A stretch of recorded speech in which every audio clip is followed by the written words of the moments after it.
Hello guys and welcome to my YouTube channel टैग वॉम केस। यह वीडियो आपके लिए काफ़ी इंपॉर्टेंट होने वाली है अगर आप भी यूज़ करते हैं वीवो V70 एलीट फ़ोन और आपके फ़ोन में कोई भी साउंड प्रॉब्लम है, वॉल्यूम प्रॉब्लम है, तो इस प्रॉब्लम को कैसे सॉल्व करना इस वीडियो में बताएंगे। 100% गारंटी दोस्तों, कोई भी साउंड प्रॉब्लम हो सॉल्व हो जाएगी। आप अपने फ़ोन के सेटिंग्स में आइए। फ़ोन के सेटिंग्स में आने के बाद कुछ ऐसा इंटरफेस आपके स्क्रीन पे शो होता है। अभी यहाँ पे आपको क्या करना है, सबसे ऊपर सर्च बार मिलेगा। आपको सबसे ऊपर सर्च बार पे क्लिक करना है। सर्च बार पे क्लिक करने के बाद यहाँ पे लिखना मोनो MONO। मोनो लिख के सर्च करिएगा। एक ऑप्शन आपको मिल जाएगा मोनो ऑडियो नाम से।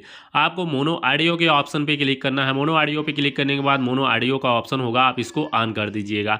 इसको ऑन करने के बाद क्या होगा, आपको जो ये ऑडियो बैलेंस का ऑप्शन, इसको राइट साइड करिए। पहले आप कोई म्यूजिक चला लीजिए अपने फ़ोन में और चेक कर लीजिए ऑडियो बैलेंस राइट साइड करने पे, लेफ्ट साइड करने पे या बीच में यानी सेंटर में करने पे, कहाँ पे करने पे आपके फ़ोन में बढ़िया साउंड मिल रहा है वहीं पे करके इसको छोड़ दीजिए। इसके बाद आप बैक आ जाइए सेटिंग में, हल्का सा नीचे आइएगा। एक ऑप्शन आपको मिल जाएगा साउंड एंड वाइब्रेशन नाम से, आप इस पर क्लिक करिएगा। साउंड एंड वाइब्रेशन के ऑप्शन पे क्लिक करने के बाद गाइस आपको यहाँ पे ऑडियो बूस्टर का ऑप्शन मिलेगा।